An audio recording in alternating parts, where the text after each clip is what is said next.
15 اگست 1947 دو بھائی ہامتے ہامتے ایک نئے بنے ملک پاکستان کی طرف بڑھ رہے تھے۔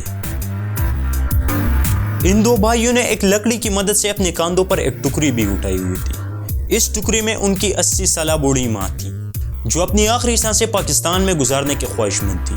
بنا کچھ کھائے پیے 14 گھنٹے مسلسل پیدل چلنے کے بعد یہ پاکستان پہنچ جاتے ہیں، ایک نیا امید لے کر۔ لیکن یہ اکیلے ان دو بھائیوں کی کہانی نہیں ہے، ان کے ساتھ 14 ملین اور بھی لوگ تھے جو اسی طرح پاکستان پہنچنے والے تھے۔ لوگ ٹرینوں سے لٹک لٹک کر پاکستان کی طرف چلنے لگے۔ بہت سی جگہوں پر مہاجروں کے قافلے لوٹے گئے، عورتوں کو زیادتی کا نشانہ بھی بنایا گیا۔ کل ملا کر اس خونی سفر میں 2 لاکھ سے زیادہ لوگ مارے گئے۔ یہ بات ہو رہی ہے انڈیا اور پاکستان پارٹیشن کی، لیکن یہاں پر ایک سوال یہ بھی ضروری ہے کہ کیسے ہندوستان پر برٹشرز کا 300 سال پرانا قبضہ ختم ہو گیا۔ کہانی آسان ہے لیکن اتنی بھی مختصر نہیں۔ میں ہوں دانشور اور آج کی ویڈیو میں ہم یہی سب سمجھیں گے، تو لیٹ سمجھتے ہیں۔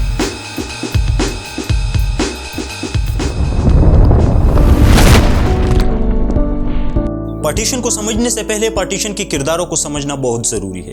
مہاتما گاندھی، جواہر لال نہرو، مولانا عبدالکلام آزاد، سردار پٹیل، خان عبدالغفار خان، یہ وہ سارے لیڈرز تھے جنہوں نے پارٹیشن کی مخالفت کی، جبکہ اس کے دوسری طرف محمد علی جناح، لیاقت علی خان، چودھری رحمت علی، یہ وہ سارے لیڈرز تھے جنہوں نے پارٹیشن کو سپورٹ کیا تھا اور وہ چاہتے تھے کہ ایک نیا ملک پاکستان بنے۔ لیکن ان سارے لیڈرز میں سب سے بڑی اختلاف 2 مسلمان رہنماؤں عبدالکلام آزاد اور قائد اعظم محمد علی جناح کی تھی۔ مولانا عبدالکلام آزاد کانگریس کی نظریے کے ساتھ تھے اور وہ مسلمانوں اور ہندوؤں کی یونٹی پر یقین رکھتے تھے۔ ان کا خیال تھا کہ صدیوں بعد مسلمانوں اور ہندوؤں کو اتفاق کا موقع مل رہا ہے انگریزوں کے جانے کے صورت میں۔ لیکن اس کی دوسری طرف قائد اعظم محمد علی جناح 2 قومی نظریے پر یقین رکھتے تھے۔ ان کا خیال تھا کہ ہندو اور مسلمان 2 الگ الگ قومیں ہیں اور وہ ایک جگہ پر کبھی بھی اکٹھے پیسفلی نہیں رہ سکتے۔ وہ عبدالکلام آزاد سے اتنا غصہ تھے کہ ایک دفعہ انہوں نے ایک خط لکھ دیا کہ آپ ہندوستانی مسلمانوں کا اعتماد کھو چکے ہیں۔ آپ کو اندازہ بھی ہے کہ کانگریس نے آپ کو کیا بنا دیا ہے۔ اگر آپ میں تھوڑی سی بھی عزتی نفس ہے تو کانگریس کے صدر کے عہدے سے استعفیٰ دے دیں۔ مولانا عبدالکلام آزاد نے بظاہر اس خط کا جواب تو نہیں دیا، لیکن ان کا خیال تھا کہ ایک وقت آئے گا جب پاکستان کی الگ الگ علاقے اپنی الگ الگ شناخت کا دعویٰ شروع کر دے گی۔ انہوں نے پارٹیشن کے دن بھی اتر پردیش میں پاکستان جانے والے مسلمانوں سے کہا تھا کہ آپ اپنی مادری وطن کو چھوڑ رہے ہو، آپ کے جانے سے مسلمان ہند کمزور ہو جائیں گے۔ خیر، یہ تو ان کے اپنے نظریات تھے، لیکن یہاں پر پاکستان اور انڈیا کی پارٹیشن کی بات ہو رہی تھی۔ تو ہندوستان کی پارٹیشن تب یقینی بنی جب پہلی بار 1940 لاہور ریزولوشن میں مسلمانوں نے ایک سپریٹ اسٹیٹ کی ڈیمانڈ کی۔ 1930 کے بعد مسلمانان ہند اسی زور میں لگے تھے کہ انہیں مسلم میجارٹی علاقوں میں ریپرزنٹیشن دیا جائے، لیکن جب وہ ناکام ہوئے تو انہوں نے ایک سپریٹ اسٹیٹ کی ڈیمانڈ شروع کر دی۔ لیکن پاکستان بنانے سے پہلے ضروری تھا کہ برٹش راج کا خاتمہ ہو، تو ایسے میں ورلڈ وار 2 دوسری جنگ عظیم نے اہم کردار ادا کیا۔ meine Zeit verwendet habe im Dienste meines Volkes. Gib du jetzt deine Stimme ab, wenn ja!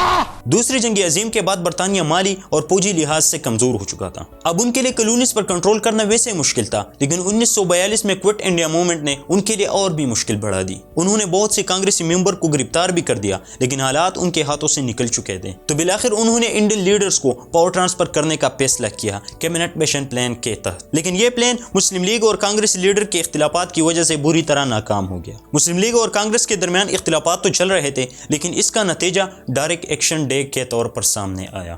یہ بات ہے 16 اگست 1946 کی۔ قائد اعظم محمد علی جناح نے سپریٹ اسٹیٹ کی ڈیمانڈ کرنے والے مسلمانوں کو کلکتہ میں احتجاج کے لیے بلایا۔ اب دیکھتے دیکھتے یہ احتجاج ہندو اور مسلمانوں کے درمیان فسادات میں تبدیل ہو گیا۔ 72 گھنٹوں کے ان فسادات میں 4000 سے زیادہ لوگ مارے گئے اور 1 لاکھ سے زیادہ لوگ اپنی گھروں سے بے گھر ہو گئے۔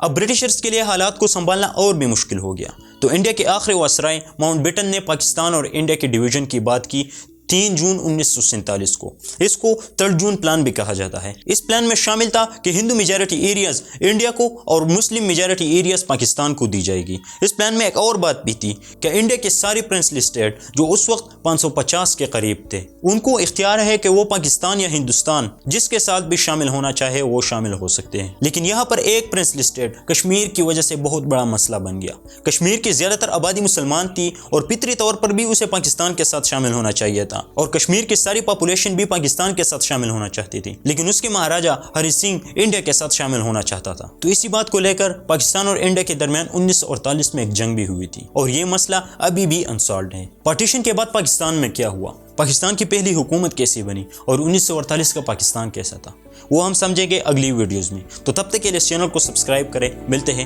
نیکسٹ ویڈیوز میں۔